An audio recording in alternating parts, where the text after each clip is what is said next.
Hello दोस्तों, आज हम लोग एक और नई वैकेंसी के बारे में बात करेंगे। ये वैकेंसी आपका जो है वो आपका रेलवे की तरफ से निकल के आया है। ठीक है, पारा मेडिकल का वैकेंसी रहने वाला है। तो चलिए जानते हैं इसके बारे में क्या कुछ रहने वाला है। ठीक है, इसका फॉर्म भरने का जो लास्ट डेट है, स्टार्टिंग डेट है, वो आपका 17/8/2024 से रहने वाला है। ठीक है, और लास्ट डेट आपका जो है वो आपका 16/9/2024 तक आपका 17/9/2024 तक आपका रहने वाला है। ठीक है, नहीं 16/9/2024 तक आपका फॉर्म भरने का लास्ट डेट रहने वाला है। ठीक है, और करेक्शन जो करने का है, करेक्शन करने का लास्ट डेट है वो आपका 17/9 से 26/9 तक आपको करेक्शन कर सकते हैं। ठीक है, वैकेंसी आपका अभी अप्लाई नहीं हो रहा है, ये आपका 17 तारीख से आपका अप्लाई फॉर्म होगा। ठीक है, और अभी आपका नोटिफिकेशन जारी कर दिया गया है। तो चलिए जानते हैं इसमें। पहले नंबर में आपका जो है वो आपका इसमें लगभग 10 प्रकार का आपका पोस्ट रहने वाला है। ठीक है, जैसे पहला नंबर में आपका है डेंटिस्ट का। ठीक है, सॉरी डाइटिशियन का है आपका। पहला नंबर में आपका डाइटिशियन का है। उसमें आपका 18 से 36 वर्ष का एज होना चाहिए और इसमें 5 वैकेंसियाँ हैं। ठीक है, दूसरे नंबर में आपका जो है नर्सिंग सुपरिटेंडेंट का है। इसमें आपका 713 वैकेंसियाँ हैं। ठीक है, और 20 से 43 वर्ष मांगा गया है। ठीक है, और जो आपका पे लेवल मैट्रिक्स रहने वाला है, जो सैलरी रहने वाला है वो आपका 44,900 रुपया रहने वाला है डाइटिशियन का, और 44,900 रुपया रहने वाला है नर्सिंग सुपरिटेंडेंट का। ठीक है, उसके बाद आर्डियोलॉजिस्ट एंड स्पीच थेरेपिस्ट के लिए जो वैकेंसी है उसमें आपका 35,400 रुपया रहने वाला है। ठीक है, सैलरी। और इसमें जो एज रखा गया है वो आपका 21 से 33 साल एज होना चाहिए और 4 इसमें पोस्ट है। ठीक है, क्लिनिकल पैथोलॉजिस्ट के लिए जो वैकेंसी है वो आपका 7 वैकेंसी है। ठीक है, 18 से 36 साल मांगा गया है। और डेंटल हाइजिस्ट के लिए डेंटल हाइजिस्ट के लिए आपका जो है 35,000 सैलरी रहने वाला है। और इसमें आपका 18 से 36 साल एज होना चाहिए। ठीक है, 18 से 36 साल वालों को ही लेगा। और इसमें आपका 3 साल का छूट 3 वैकेंसियाँ रहने वाला है। इसमें आपका 3 वैकेंसी रहने वाला है। ठीक है, सबसे ज़्यादा आपका जो वैकेंसी है वो आपका 713 पोस्ट वैकेंसी है आपका, जो नर्सिंग सुपरिटेंडेंट का पोस्ट है उसी पे आपका सबसे ज़्यादा वैकेंसी रहने वाला है। ठीक है, उसके बाद आपका नेक्स्ट वैकेंसी है डायलिसिस के लिए है। डायलिसिस टेक्नीशियन के लिए आपका वैकेंसी है। इसमें आपका 20 पोस्ट है। ठीक है, इसमें आपका जो है एज 20 से 36 साल मांगा गया है। ठीक है, और हेल्थ एंड मलेरिया इंस्पेक्टर के लिए जो वैकेंसी है उसमें आपका 126 पोस्ट रखा गया है। 18 से 36 साल एज रखा गया है। ठीक है, लाइब्रेरी सुपरिटेंडेंट के लिए 27 पोस्ट है। ठीक है, 27 पोस्ट है और इसमें आपका 18 से 36 साल एज होना चाहिए। परफ्यूजनिस्ट के लिए आपका जो है उसमें आपका 2 पोस्ट है और 21 से 43 साल मांगा गया है। ठीक है, फिर आपका जो है नेक्स्ट आपका जो है 10 नंबर पे फिजियोथेरेपिस्ट एंड ग्रेड 2 के लिए वैकेंसी है आपका। इसमें 20 पोस्ट है और 18 से 36 साल मांगा गया है। ठीक है, ऑक्यूपेशन थेरेपिस्ट का वैकेंसी है। इसमें आपका 2 पोस्ट है और 18 से 36 साल मांगा गया है। ठीक है, नेक्स्ट आपका जो है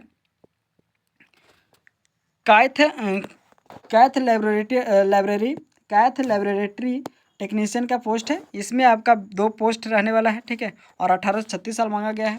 फार्मासिस्ट के लिए है। फार्मासिस्ट में आपका 246 पोस्ट है और 20 से 38 साल एज मांगा गया है। ठीक है, रेडियोग्राफर एंड एक्सरे के लिए जो वैकेंसी है उसमें आपका 64 पोस्ट है। ठीक है, और 19 से 36 साल एज मांगा गया है। स्पीच थेरेपिस्ट के लिए आपका जो है वैकेंसी, इसमें आपका 1 वैकेंसी है। 18 से 36 साल मांगा गया है। ठीक है, कार्डिक टेक्नीशियन के लिए आपका जो वैकेंसी है उसमें 4 पोस्ट है। ठीक है, 18 से 36 साल मांगा गया है। ऑप्टोमेट्रिस्ट के लिए वैकेंसी है। इसमें आपका 4 पोस्ट है। 18 से 36 साल मांगा गया है। ठीक है, ECG टेक्नीशियन के लिए आपका जो वैकेंसी है इसमें 13 पोस्ट है। ठीक है, और 18 से 36 साल मांगा गया है।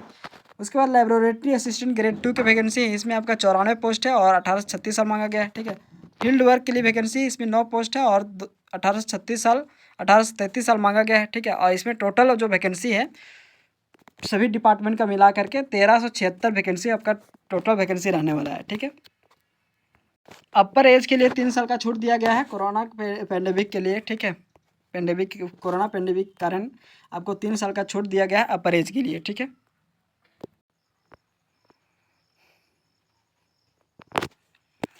इसमें जो आपका एज रखा गया है वो आपका एज का गणना किया जाएगा 1/1/2025 तक आपका एज का गणना किया जाएगा, ठीक है। और जो आपका एज होना चाहिए 18 से 33 साल, 18 से 33 साल, 18 से 36 साल, 19 से 36, 20 से 36, 20 से 38 जो एज बताया हैं उसी के अनुसार पोस्ट वाइज एज रहने वाला है, ठीक है। और इसमें जो एज का छूट मिलने वाला है वो आपका SC/ST कैंडिडेट के लिए 5 वर्ष का छूट मिलने वाला है, ठीक है। और OBC के लिए 3 साल का छूट मिलने वाला है, ठीक है। एक सर्विसमैन के लिए आपका जो है अनरिजर्व बिलोंग करते हैं, एक सर्विसमैन है उनके लिए 3 साल का छूट मिलने वाला है, ठीक है। और OBC एक सर्विसमैन के लिए 6 साल का छूट मिलने वाला है। IC/ST के एक सर्विसमैन के लिए आपको 8 साल का छूट मिलने वाला है, ठीक है। PWD और रिजर्व से बिलोंग करते हैं उनके लिए 10 साल का छूट मिलने वाला है, ठीक है। और PWD OBC से बिलोंग करते हैं उनके लिए 13 वर्ष का छूट मिलने वाला है। और PWD SC/ST से बिलोंग करते हैं उनके लिए 15 साल का छूट मिलने वाला है, ठीक है।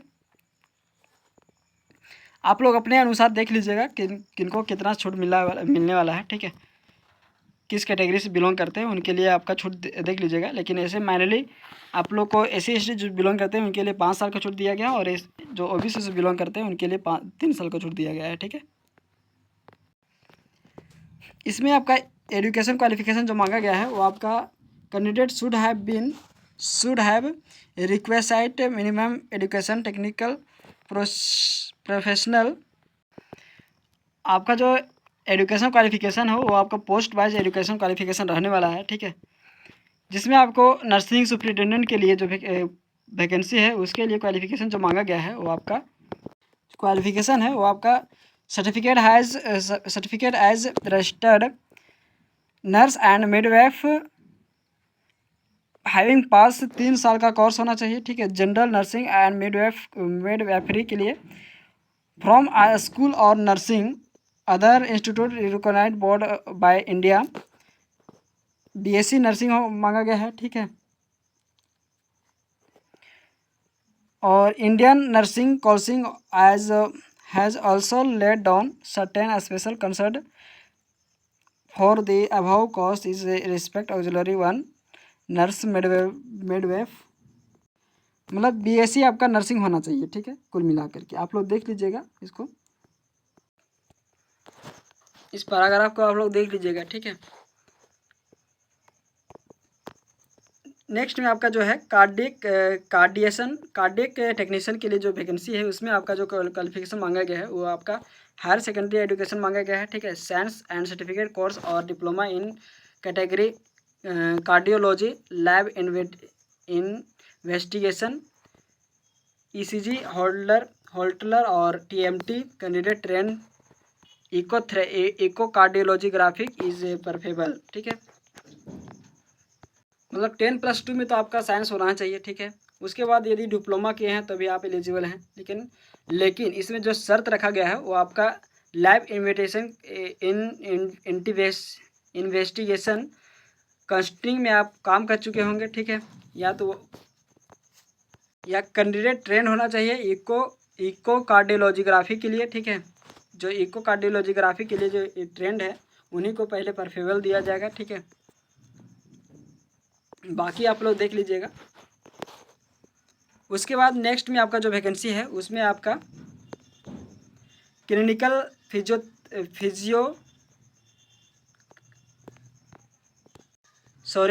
क्लिनिकल साइकोलॉजिस्ट के लिए जो वैकेंसी है उसमें आपका जो है मास्टर डिग्री मांगा गया है क्लिनिकल साइकोलॉजिस्ट के लिए, ठीक है। और आप social psychologist from recognized university, यह आपका मास्टर डिग्री होना चाहिए, ठीक है।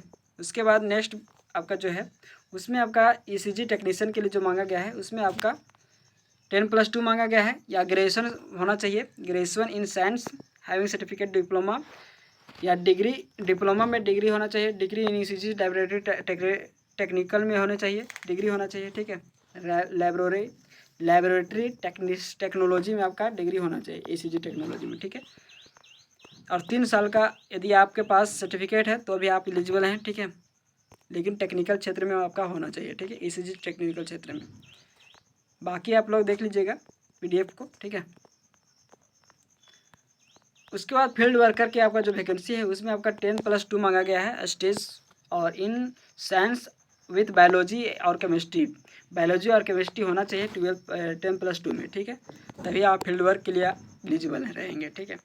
नेक्स्ट वीडियो में आपका जो है उसमें आपका हेल्थ एंड मलेरिया इंस्पेक्टर की जो वैकेंसी है उसमें आपका बीएससी मांगा गया है, बीएससी नर्सिंग मांगा गया है, ठीक है। 1 ईयर का आपका 1 ईयर नेशनल ट्रेड सर्टिफिकेट होना चाहिए, एनटीसी सर्टिफिकेट होना चाहिए, ठीक है। लाइब्रेरी असिस्टेंट ग्रेड 3 के लिए आपका जो वैकेंसी ग्रेड 2 के लिए उसमें आपका 10+2 मांगा गया है, उसमें आपका साइंस होना चाहिए या डिप्लोमा मांगा गया है। मेडिकल लाइब्रेरी टेक्नीशियन के लिए डीएमएलटी होना चाहिए, ठीक है। और दूसरे नंबर में आपका जो है 1 ईयर का एटलीस्ट 1 ईयर का कोर्स होना चाहिए, कोर्स किए हुए होना चाहिए आप किसी भी क्षेत्र में, ठीक है। During the course of candidate should have done training 1 full time basis या at the end of the course there should be system examination which has been successfully passed होना चाहिए, ठीक है। ये आप लोग देख लीजिएगा, डीएमएलटी मांगा गया है इसमें। नेक्स्ट में आपका जो है परफ्यूजनिस्ट के लिए आपका जो वैकेंसी है उसमें आपका बीएससी नर्सिंग मांगा गया है, ठीक है। और डिप्लोमा टेक्निकल क्षेत्र में आपका डिप्लोमा होना चाहिए या 3 ईयर का बीएससी एंड 3 ईयर का एक्सपीरियंस मांगा गया है।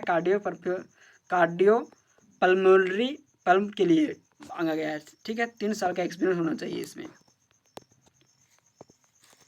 नेक्स्ट आपका जो है फिजियोथेरेपिस्ट ग्रेड 2 के लिए आपका जो वैकेंसी है उसमें आपका बैचलर डिग्री मांगा गया है फिजियोथेरेपी के लिए, ठीक है।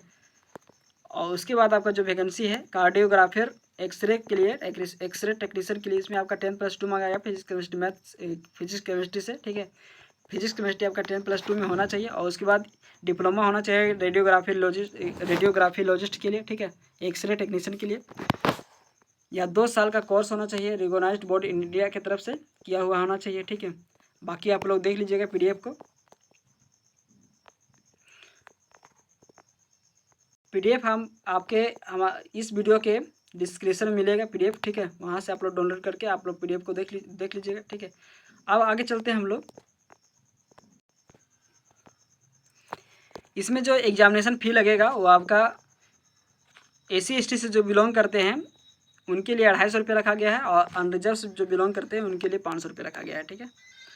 400 रुपये जो है वो आपको रिफ़ंड कर दिया जाएगा, ठीक है। जिनको 500 रुपये लग रहा है उनको 400 रुपये रिफ़ंड कर दिया जाएगा।